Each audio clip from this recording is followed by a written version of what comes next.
राघवेंद्र सिंह जी, पूर्व जिलाध्यक्ष श्री केशवदास टंडन जी, योगेंद्र भदौरिया जी, भारतीय जनता पार्टी के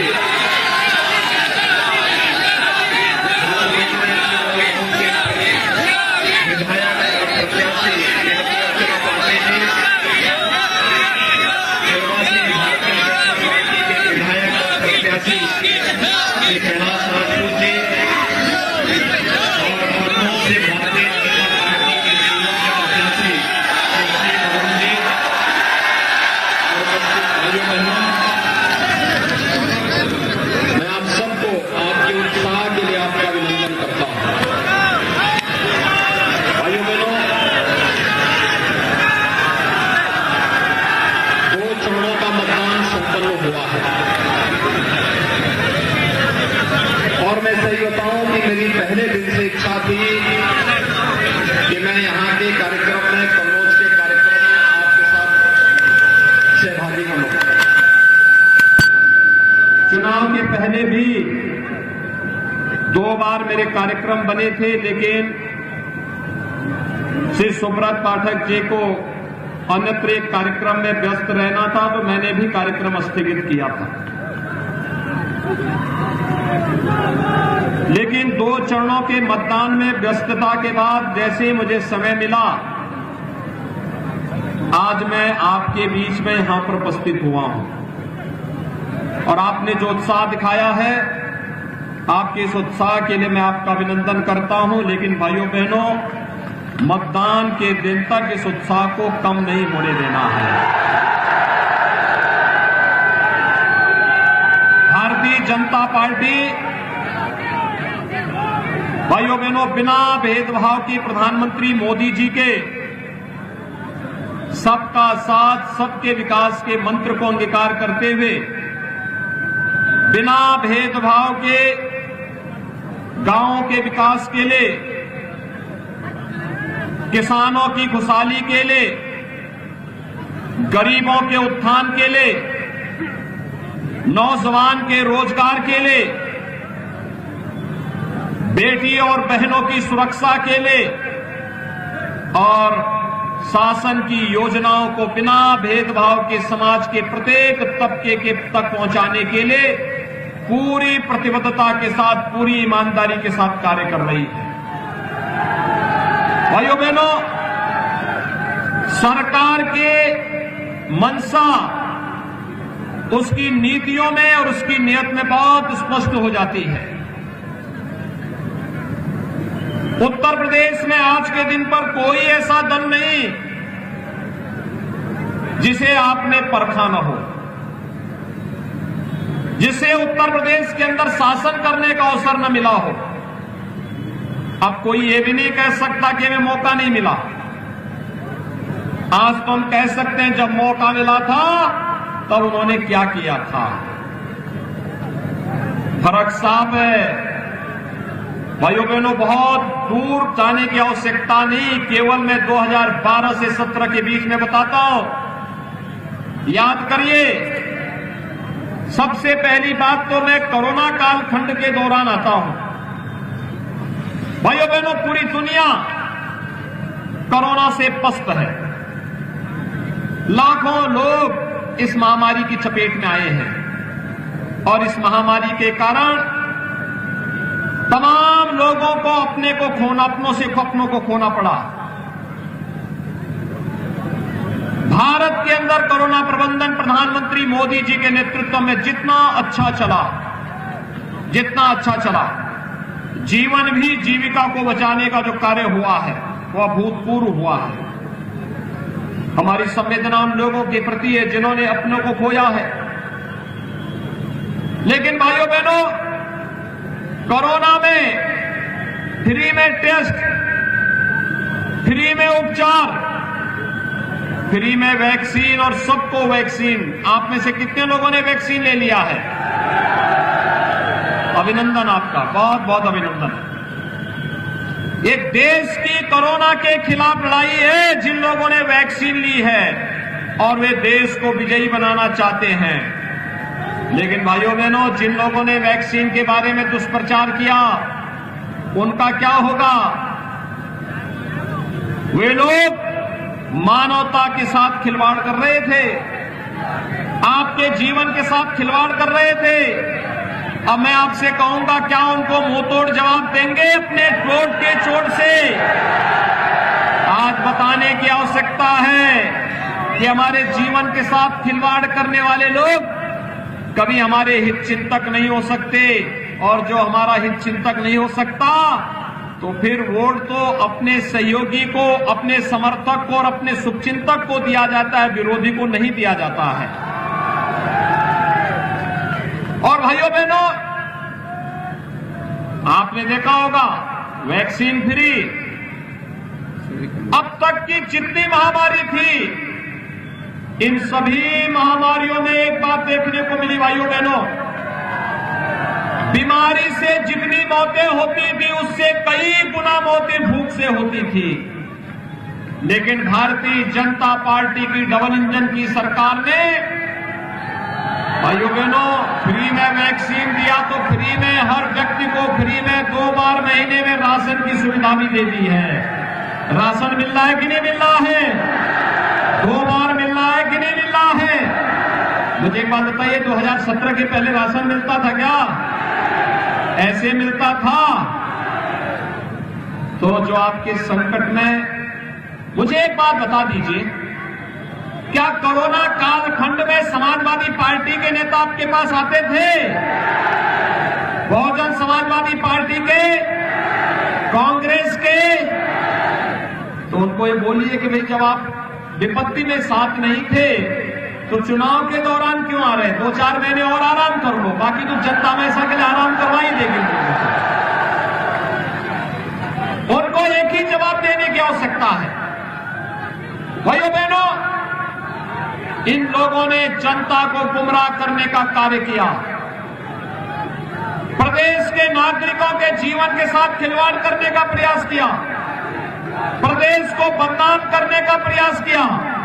और कन्नौज का तो अपना एक इतिहास है। सिद्ध बाबा गौरी शंकर और सिद्ध पीठ मां पूर्णमती का एक पवित्र धाम है, और यहां की धरती ने आज से नहीं, उत्तर प्रदेश में जब हम प्रयागराज में भव्य कुंभ और दिव्य कुंभ की बात करते हैं तो कन्नौज की याद जरूर करते हैं।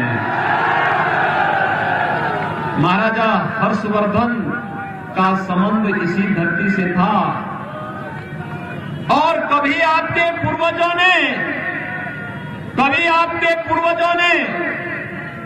कन्नौज को उस परंपरा के साथ जोड़ते हुए कन्नौज के इत्र को वैश्विक मान्यता प्रदान कराई थी। लेकिन भाइयों बहनों, इन समाजवादियों को वो भी अच्छा नहीं लगा। इन्होंने तो पहले वृद्धजनों की पेंशन पे डकैती डाली, विधवा महिलाओं की पेंशन पे डकैती डाली, दिव्यांग जनों की पेंशन पर डकैती डाली। मैंने कहा ये पेंशन कहां चली गई? तो पता लगा कि समाजवादी पेंशन के नाम पे समाजवादी पार्टी के पदाधिकारियों को ये बांटा जा रहा है। हमने कहा ये पेंशन समाजवाद के नाम पर नहीं होता, पेंशन गरीब के लिए होता है, पेंशन किसान के लिए होता है, पेंशन निराश्रित महिलाओं के लिए होता है, पेंशन दिव्यांग जनों को होगा। और भाइयों बहनों, हमने उस पेंशन को निकाल करके फिर से प्रदेश के 1 करोड़ वृद्धजनों को, विधवा महिलाओं को और दिव्यांग जनों को 12,000 रुपये सालाना पेंशन की सुविधा दे रहे हैं।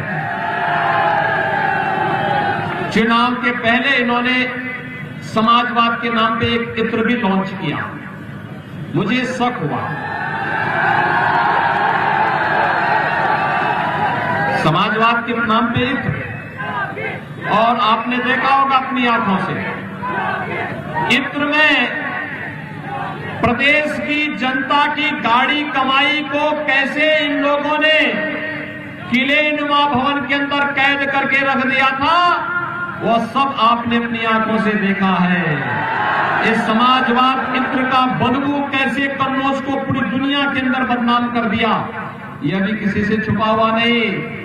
भाइयों बहनों, आज हाईवे बन रहे हैं, एक्सप्रेस हाईवे बन रहे हैं, रेलवे लाइन बिछाई जा रही है, मेडिकल कॉलेज बनाए जा रहे हैं, पॉलिटेक्निक बन रहे हैं, इंजीनियरिंग संस्थान बन रहे हैं। आपके यहां पर कॉमन फैसिलिटी सेंटर इंद्र के लिए हम उस पार्क के निर्माण को तेजी के साथ आगे बढ़ा रहे हैं। गरीब को राशन दे रहे हैं, गरीब को फ्री में उपचार की सुविधा दे रहे हैं, गरीब को आवास की सुविधा भी उपलब्ध करवा रहे हैं। प्रदेश तो वही, प्रदेश वही है, तंत्र वही है। सरकार बदलने से कैसे सुविधा हर गरीब तक पहुंच जाती है, हर किसान तक पहुंच जाती है? कारण है, पहले इंद्र वाले मित्र के घर में सारा पैसा चला जाता था। आज यही पैसा प्रधानमंत्री किसान सम्मान निधि के माध्यम से प्रदेश के 2.5 करोड़ से अधिक किसानों के खाते में जा रहा है। पहले यही पैसा इंद्र वाले मित्र के घर जाता था। सरकार आने के बाद किसानों का कर्ज माफ होता है। याद करिए, 2012 में जब समाजवादी पार्टी की सरकार आई थी, पहला फैसला क्या किया था? प्रदेश के अंदर राम जन्मभूमि पर हमला करने वाले, काशी में संकट मोचन मंदिर पर हमला करने वाले, सीआरपीएफ कैंप पर रामपुर में हमला करने वाले, कचहरियों पर हमला करने वाले आतंकवादियों के मुकदमों को ये लोग वापस लेते हैं। उनकी सहानुभूति गरीब के प्रति नहीं, किसान के प्रति नहीं, दलित के प्रति नहीं, वंचित के प्रति नहीं, नौजवानों के प्रति नहीं। नौकरी निकलती थी, चाचा भतीजा वसूली में निकल पड़ते थे। प्रदेश का नौजवान देखता रह जाता था, पैसा नहीं तो नौकरी नहीं, और उसमें भी क्या क्या खेल नहीं होता था, न्यायालय को स्टे देना पड़ता था। लेकिन भाइयों बहनों, उत्तर प्रदेश के अंदर आज सरकारी नौकरी प्रदेश के नौजवानों को मिल रही है, रोजगार मिल रहा है। वन डिस्ट्रिक्ट वन प्रोडक्ट के माध्यम से कन्नौज का इत्र एक बार फिर से वैश्विक मंच पर फिर से अपनी छाप को छोड़ने के लिए उतावला दिखाई दे रहा है। और भाइयों बहनों, आलू किसानों के लिए भी हम लोगों ने एक व्यवस्था बना दी है। फूड प्रोसेसिंग के बेहतरीन सेंटर स्थापित हो रहे हैं। आलू का न्यूनतम समर्थन मूल्य घोषित होकर के किसी भी किसान को परेशान नहीं होना पड़ेगा। सरकार आज उस दिशा में कार्य कर रही है। इन समाजवादियों ने, जो समाजवाद के नाम पर केवल परिवारवाद का नग्न तांडव करते थे, 5 साल में 18,000 गरीबों को मकान नहीं दे पाए। लेकिन डबल इंजन की सरकार 43,50,000 गरीबों को एक एक मकान दे दी है, एक एक मकान दे दी है। 2,61,00,000 गरीबों के लिए एक एक शौचालय दे दिया है। और भाइयों बहनों, 9 करोड़ गरीबों को 5 लाख रुपए सालाना स्वास्थ्य बीमा का कवर भी दे रही है। और यही नहीं, 15 करोड़ लोगों को हर महीने 2 बार फ्री में राशन की सुविधा उपलब्ध करा रही है। भाइयों बहनों, ये है डबल इंजन की सरकार का लाभ। हमारे लिए सबका साथ, सबका विकास, सबका विश्वास और सबका प्रयास, ये हमारे जीवन का ध्येय है। लेकिन इन समाजवादियों के लिए सबका साथ और सिपाही परिवार का विकास ही मात्र है। ये इससे ऊपर जा ही नहीं सकते। और भाइयों बहनों, आपने देखा होगा, पहले लोग 5 साल पहले क्या स्थिति थी? प्रदेश के अंदर बहन बेटियां सुरक्षित नहीं थी, व्यापारी सुरक्षित नहीं था, किसान खेत में जाने से डरता था। और भाइयों बहनों, थोड़ी छोटी बात को लेकर दंगे होते थे, कर्फ्यू लगता था, महीनों महीनों कारोबार बंद रहता था। आज आप देख रहे होंगे, कोरोना भी प्रदेश की रफ्तार को नहीं थाम रहा है। और हम लोगों ने कर्फ्यू तो हमेशा के लिए बंद कर दिया है। कर्फ्यू का क्या स्थान आज कांवड़ यात्रा ने ले लिया है। जो बमबाजी होती थी, अब बमबाजी नहीं होती है, अब तो हर हर बम बम का नारा लगाता हुआ कांवड़ यात्री निकलता है, शिव भक्ति में लीन होते हुए निकलता है। आज अव्यवस्था और अराजकता के लिए कोई जगह नहीं। और भाइयों बहनों, इसीलिए हम लोगों ने व्यवस्था की है अपराध और अपराधियों के प्रति जीरो टॉलरेंस, कोई समझौता नहीं। एक हाथ में विकास की छड़ी होगी, दूसरे हाथ में बुलडोजर का लेबर भी एक साथ चलेगा, मजबूती के साथ चलेगा। और इसलिए अच्छे प्रत्याशी और अनुभवी प्रत्याशी दिए हैं आपको। याद करिए, यहां पर आपके पास हम लोगों ने कन्नौज जनपद में छिबरामऊ से श्रीमती अर्चना पांडे जी को प्रत्याशी बनाया है। भारतीय जनता पार्टी के वरिष्ठ नेता श्री राम प्रकाश त्रिपाठी जी की सुपुत्री है, भारतीय जनता पार्टी की कार्यकर्ता थी, उनको टिकट देकर के फिर से भारतीय जनता पार्टी ने चुनावी समर में उतारा है। श्री कैलाश राजपूत जी को बनाया है, बाबूजी के साथ, कल्याण सिंह जी के साथ उन्होंने पूरा जीवन अपना लगा करके इस मिशन को आगे बढ़ाया है। वे लगातार भारतीय जनता पार्टी के मिशन के लिए कार्य कर रहे हैं। और भाइयों बहनों, कन्नौज से हम लोगों ने एक प्रदेश के योग्य पुलिस अधिकारी को लिया है। याद करिए,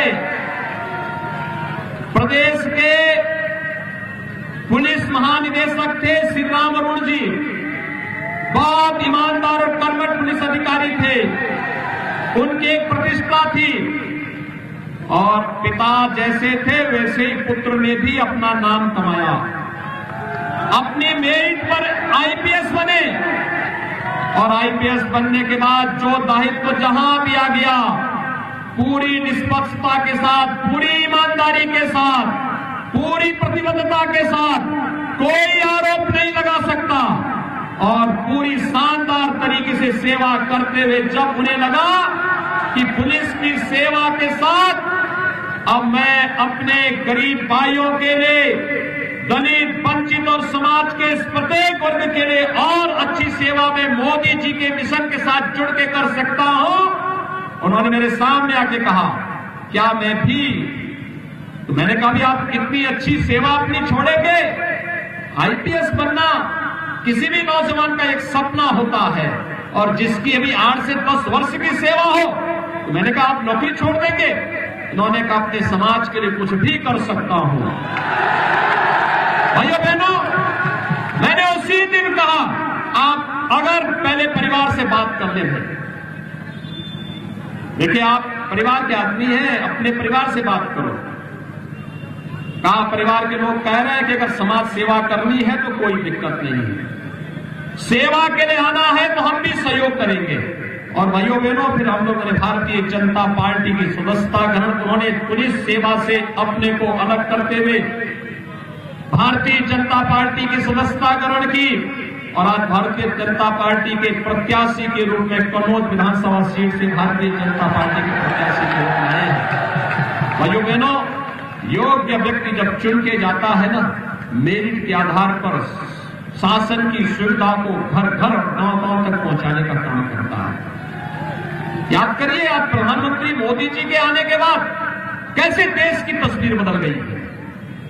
अगर भारतीय जनता पार्टी की सरकार 2017 में प्रदेश में नहीं आती, दंगा होते रहते, अराजकता फैलती रहती, अव्यवस्था फैलती रहती, समाज में अव्यवस्था फैलती।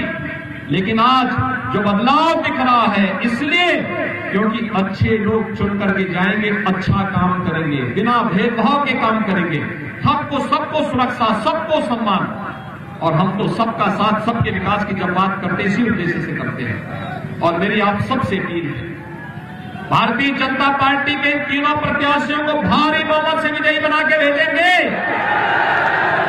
लेकिन विजयी तब बनेंगे जब पहले चुनाव के दिन पहला काम मतदान का और फिर जलपान का, पहला काम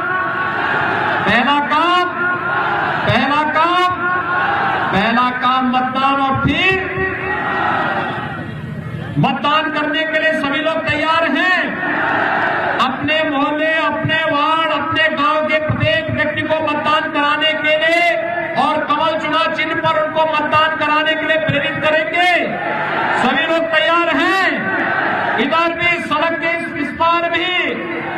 इधर भी सभी लोग दोनों हाथ ला करके मेरे साथ बोलेंगे, भारत माता की, भारत माता की, भारत